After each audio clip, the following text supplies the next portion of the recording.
A Polícia Nacional da Venezuela publicou uma fotomontagem nas redes sociais com tom de ameaça ao Brasil. Na foto, uma imagem borrada aparenta ser o presidente Lula e é possível ver a bandeira do Brasil.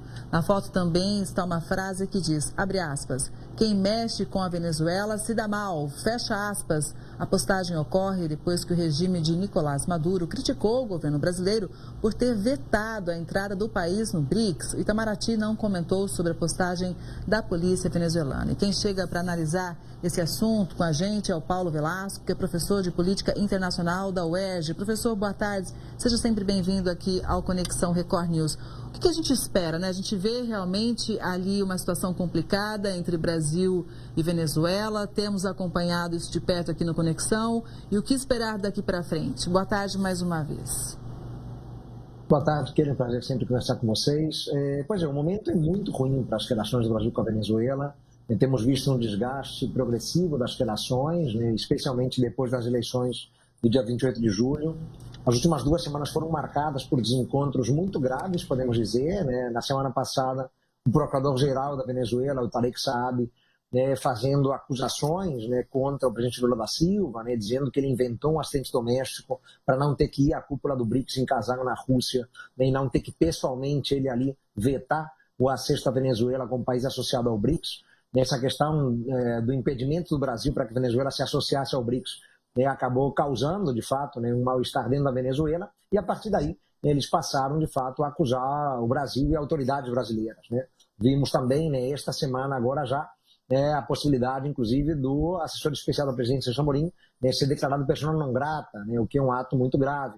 Vimos o governo Maduro convocando o embaixador em Brasília, né, e, ao mesmo tempo, chamando o embaixador do Brasil em Caracas para dar explicações. Então, o momento é muito ruim, numa relação que se deteriorou desde as eleições. Né, temos que lembrar sempre que o Brasil exige a apresentação das atas eleitorais, para reconhecer a reeleição do Maduro para esse terceiro mandato. E como as atas não foram apresentadas, o Brasil não reconhece a reeleição. Né? E agora temos esse episódio, né, da polícia venezuelana, né, fazendo, né, essa montagem, né, com a imagem borrada do presidente Lula, né, e, de alguma maneira, um tom de ameaça. Quer dizer, deixa de ser uma mera provocação e agora vemos uma ameaça da Venezuela. Né, o cenário é ruim e certamente, né, a Venezuela é quem mais perde com isso.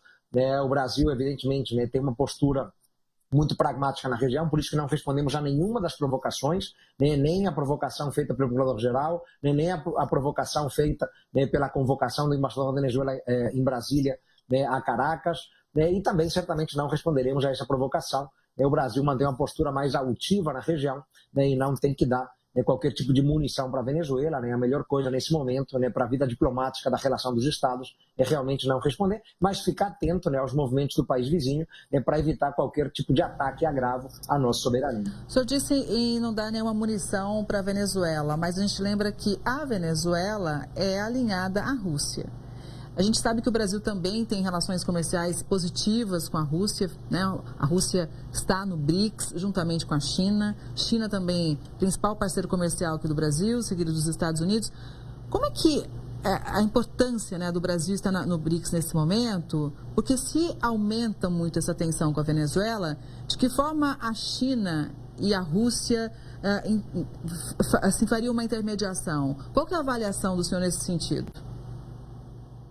Esse é um bom ponto, que interesse ao Brasil está no BRICS, né, mas evidentemente o Brasil não precisa convergir plenamente com os países do BRICS. Né, o Brasil tem que manter sempre uma margem importante de autonomia, até porque temos interesse também no mundo ocidental. Né, o Brasil não pode abrir mão das relações que tem, né, com os países europeus ou com os Estados Unidos. O Brasil tem que se equilibrar, né, na medida do possível, né, entre esses dois mundos, né, o mundo ocidental, tradicional, né, dos nossos parceiros históricos, né, desde sempre, né, e o sul global. Os países que fazem parte do BRICS, né, agora um BRICS ampliado, né, participando aí, né, um conjunto de atores do Oriente Médio importantes que interessam ao Brasil, né, então um BRICS mais representativo, e o Brasil tem que ser lúcido e pragmático nisso. Né, e evidentemente que China e Rússia sabem muito bem mensurar a dimensão das relações no espaço latino-americano. E eles, por óbvio, têm a noção exata de que o Brasil é o player mais importante na América Latina e jamais comprometeriam ou colocariam em xeque a relação com o Brasil para ficar alinhados ou ao lado do governo do Maduro. As diferenças elas existem, tanto China quanto Rússia reconheceram a reeleição do Maduro, o Brasil não o fez, mas eu não entendo que o Brasil corra nenhum risco na parceria com esses dois players, pela postura que tem assumido mais firme, mais crítica ao governo autoritário do Nicolás Maduro. Bom, a gente vai seguir acompanhando com certeza, mas agora tem informação chegando sobre as eleições nos Estados Unidos.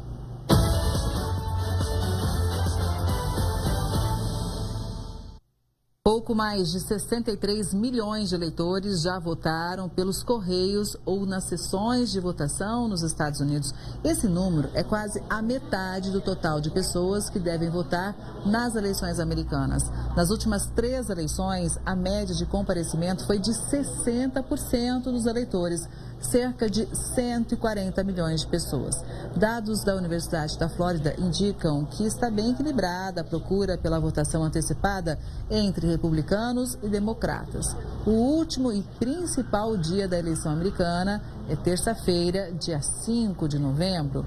O jornal americano The New York Times acredita que serão necessários dias até a declaração do vencedor, mas os primeiros resultados podem sim dar uma boa noção de quem já venceu a corrida à Casa Branca. De qualquer forma, é uma eleição eletrizante com vários capítulos dignos de filmes, né? E que até agora se mostra bem equilibrada. Não dá para afirmar, né, professor, se o Trump ou a Câmara vão vencer. É isso mesmo, né? Acho que é uma eleição que mostra, de fato, né, uma disputa que vai durar até a própria eleição, na terça-feira, né? Uma disputa muito acirrada, muito apertada, podemos dizer. Né? Alguns acreditavam, né, que a Câmara poderia decolar, né, depois da Convenção Democrata no mês de agosto. Não aconteceu. Né? De lá para cá, todas as pesquisas, né, mantêm, né, a lógica do empate técnico entre os dois candidatos.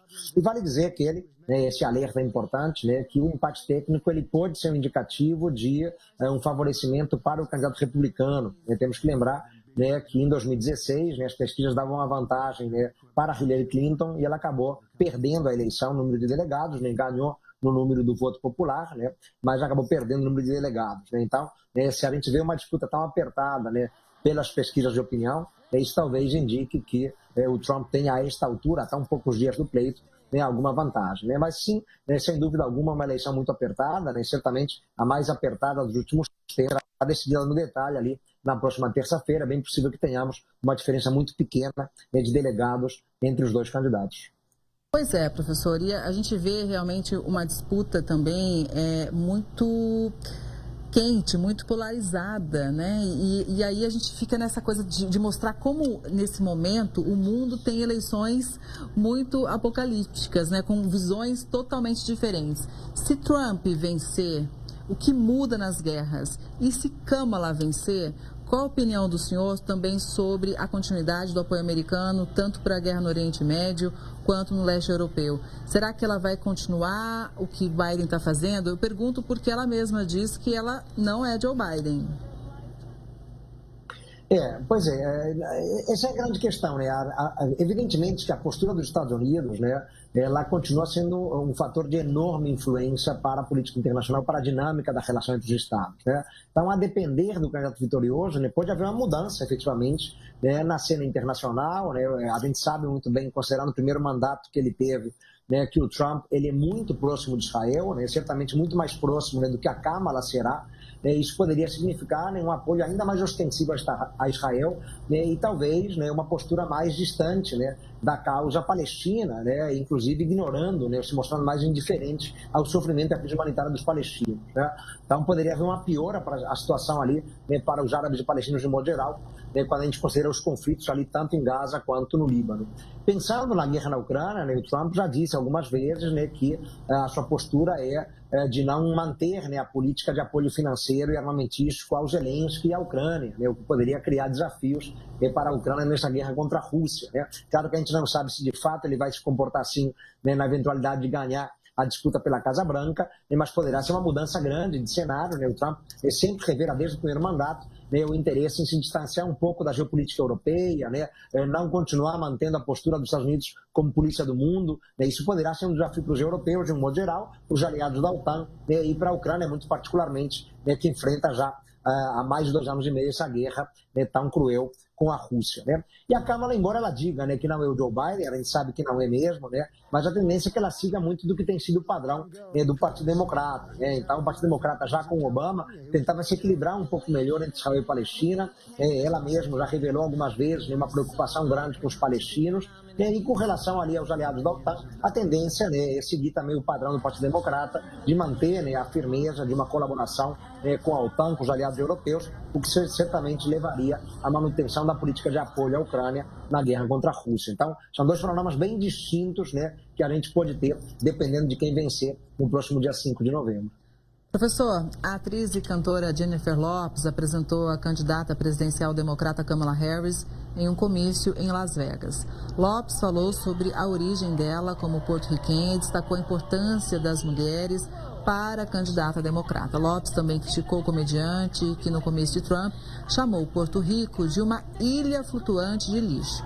Harris disse estar confiante em vencer a eleição. A gente vê que conforme a campanha ela foi caminhando para o final, os dois lados trataram de trazer apoios, entre eles artistas. É isso mesmo, Na verdade, nunca houve qualquer estudo que pudesse apontar que o apoio da classe artística a um ou outro candidato em alguma eleição seja determinante, Não há, de fato, qualquer evidência prática de que o apoio da Taylor Swift, ou agora da Jennifer Lopez, ou de tantos nomes que também apoiam o Trump, possa fazer alguma diferença. Mas é interessante, sim, a escolha da Jennifer Lopez, nesse momento, justamente por essa gafe cometida pela campanha do Trump, esses comediantes, que acabou caracterizando essa ilha de Porto Rico, que é um protetorado americano, como uma ilha de lixo flutuante. Isso pode pegar muito mal junto à população latina nos Estados Unidos, que vinha nas últimas semanas se decantando de maneira crescente pelo Trump. Os latinos eles têm uma participação importante nas eleições, são muitos milhões de eleitores, e eles podem decidir eleições, inclusive em estados-chave, como é o caso do Arizona. Então, esse tipo de fala do comediante ali no começo do Trump pode pegar mal, e a Câmara soube explorar isso, chamando justamente a Jennifer Lopez, uma figura muito querida em parte dos Estados Unidos, de origem porto-riquenha, para dar o seu recado e tentar alavancar a candidatura da Câmara nesses dias finais da campanha eleitoral.